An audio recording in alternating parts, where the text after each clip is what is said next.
Abakungu okuva mu kitongole kya poliisi nga bakulembeddwamu Minisita Ombezi avunaanyizibwa ku nsonga z'omunda mu ggwanga Abiga Kania balabiseeko mu kakiiko ka Paalamenti akavunaanyizibwa ku nsonga z'ebyokwerinda mu ggwanga. Bano babadde banjula embalirira ya poliisi ey'omwaka 2017-2018 ng'ebalirwamu obuwumbi 506. Wabula ababaka nga tebannaba kusooka kutunula mu mbalirira ya poliisi beemulugunyizza ku nsonga ya Ssaabaduumizi wa poliisi General Kale Kayihura obutalabikako mu kakiiko kano ng'akulira ekitongole kino kubanga abakulira ebitongole okuli eky'amakomera n'eky'amagye baasobodde okulabikako mu kakiiko kano era ababaka kyewalabye nga okubayisaamu amaaso.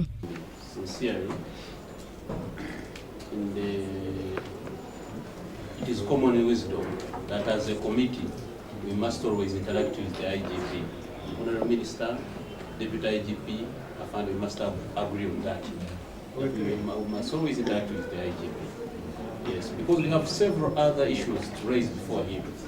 That he will extract an explanation from the IGP as to why he did not appear, and we move that we extract the explanation of the Deputy IGP and we proceed.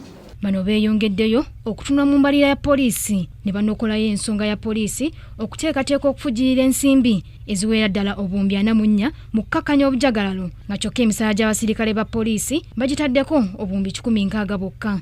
Era ne basaba ensimbi zino ze baagala okusaasaanya ku bujagalalo bazongere ku misaala gy'abasirikale. Madam Chair, on a serious note, officers' welfare is paramount. Let's not think of Tiagas. I'm seeing a marina here.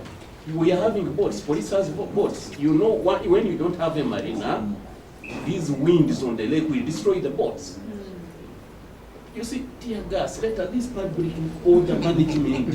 Waddenga ekitongole kya poliisi kyetaaga obuwumbi 506 ababaka bawalabye ng'obutono okusinza ku byetaago bya poliisi omuli okuddaabiriza n'okuzimba amayumba g'abasirikale ba poliisi okubongeza ku misaala ebyendya n'ebirala. Wabula omwogezi wa poliisi Andrew Felix Kaweesa agamba neyo bandisabye akawumbi kamu gavumenti tesobola kuzibawa ku mulundi gumu.